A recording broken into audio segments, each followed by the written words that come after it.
Welcome back, my beautiful sisters. In today's episode of Talk to Aunty Rosy, I will be talking about why you may find comfort in your pain or how your trauma, pain, or behavior create a new norm for you.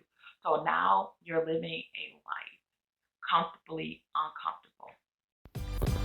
Welcome to Talk to Aunty Rosy, the podcast that helps women who are healing by having deep conversations, giving practical advice and words of encouragement. Come on, let's talk about it. If you're a first time listener, let me introduce myself. Hello, my name is Rose Jones, and I'm your host here at Talk to Aunty Rosy Podcast. And I am a survivor of self hate, domestic violence, and childhood trauma. And I am currently battling PTSD, but I didn't allow any of that to stop me. I decided to continue my story. So I created a community for women who are in their beginning stages of self healing. In our community, we help women with building their skills, giving them useful tools, educational programs, and support. And on this podcast, I will be sharing with you my life experiences. We'll be having those deep conversations, and I'm also going to be showering you with love and support. And I will also be giving you advice and encouraging words. If you are a woman who are experiencing trauma in her life and is trying to heal herself and want emotional and socially love and support, you are in the right place. And if you want to become a weekly listener, I would love for you to hit that subscribe button and turn on your notifications so that you won't miss another episode of Talk to Auntie Rosie. Now, let's move into today's episode. Why you find comfort in your pain. The best way for me to explain this is through an example. I'm going to explain when I was comfortably uncomfortable in my pain. I don't know if you ever realize that trauma can change the way you see life. I have been through a lot of trauma in my life, and I realized that I literally be convincing myself that bad things are going to happen to me. So when something unpleasant happens to me, I just assume that it will end badly and I will be hurt. My perspective on life and the way I see myself has been altered so bad that I couldn't even figure out what was real or what I was convincing myself what was real. To tell you about a big trauma event that happened to me. So I was sexually assaulted at a young age by someone that I trusted. That really messed me up. Start I just started talking about this a few years ago, and because of this, my perspective of reality has been altered. Because I think that people that I trust will betray me and hurt me in unbearable ways. So when people I trust is around my children, I convince myself that they're going to hurt my children. And I used to make stories up in my head, and it would drive me crazy to the point that I became an overprotective parent. My kids were not allowed to go anywhere without me, not allowed to be alone with people. They had to be together at all times. I wanted to know everything. I was scared that my children would get hurt the same way that I did. I literally was stealing my children's childhood away from them because I was scared. I didn't trust no one. I thought that this would help me be closer to my children, but it did the opposite. They rebelled against me. I thought I knew everything about my children, but nope. I found my daughter's journal. All I could say was my feelings was hurt. I didn't know what to do, so I became more controlling. The problem here is that I allow my unhealed trauma to cause me to be controlling. My discomfort from my past made me feel comfortable with parenting my children that way.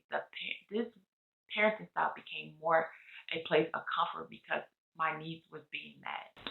Fed the need to control and uncertainty. This has become my norm for me. I had already made up the stories in my head, and I didn't want to leave no loose ends, so it became harmful for me and my children. I didn't see no other solution to protect my children, and I needed to be this way who, even if that caused them trauma in the process, I wasn't able to see the end result, but only what made me feel comfortable in that moment, which in return messed up my relationship with my children and the people around it. It stopped me from experiencing life. I lived in a state of fear and worry all the time, and I was stressed all the time. Tell me in the comments below if you ever experienced this yourself, or you found yourself causing yourself or others pain, but if it was the only way you found comfort within yourself. The way I fixed this problem was that I got help.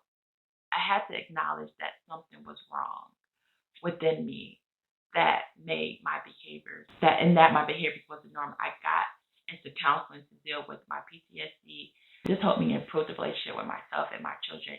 It relieved a lot of stress. My daughter now tells me about 90% of what's going on with her. And I'm learning to trust myself and the people that I'm choosing. And now I'm allowing my children to make mistakes. I'm allowing myself a place of relaxation. And if you feel like you may be experiencing the same things I did, then I think you should immediately get some help. Talk to someone, find a support group, get professional help. You don't have to live your life like this. If you don't feel ready to or comfortable to get support or professional help, I don't want to keep you stuck. So here is a few things I learned that may help you. I have listed 3 actionable things that I believe can help you in this process. Number 1, identify what is your comfort. Respond. Identify the reason why you are doing what you are doing. When you experience trauma, you find things that to be threatened even when they're not. It caused you to go into fight, flight, or freeze mode.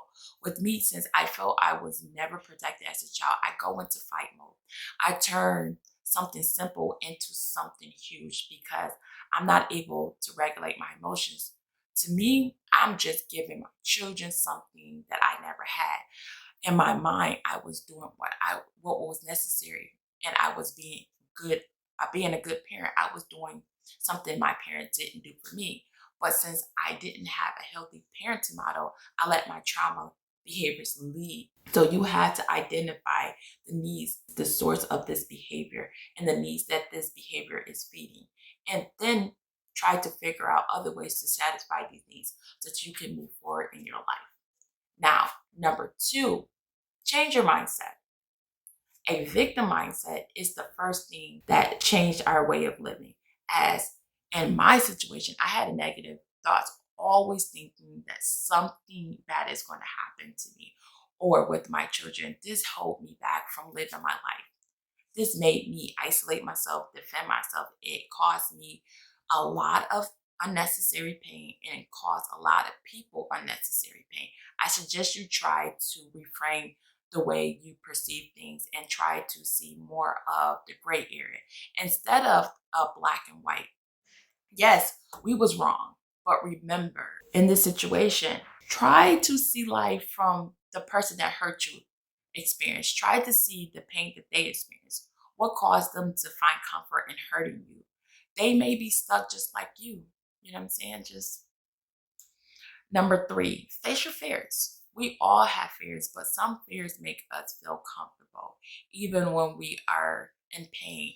I was also afraid. I was afraid that people who I trust will betray me, or my children will get hurt, or they will hurt me. I obviously had my fears, but I didn't want to face them. Staying in a victim mindset was easier for me. It didn't require me to heal, to be accountable. I blame others, and I use this trauma for excuse for my actions. So identify your fears that are holding you back from you healing, just to let you know that the fear may never go away, but you have to be willing to move forward even when you're faced with fear. Allow it.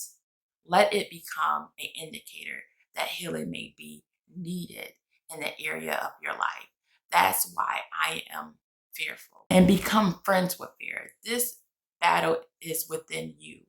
You need to fight back. These are just a few things that help me understand the situation and change it. Now, I trust myself more and I am more happier now. Well, that's all for today. I hope this story helped you discover something and see a situation in a new light. But before I end this episode, I would like to invite you to my Facebook group called Let Rose Speak Sisterhood.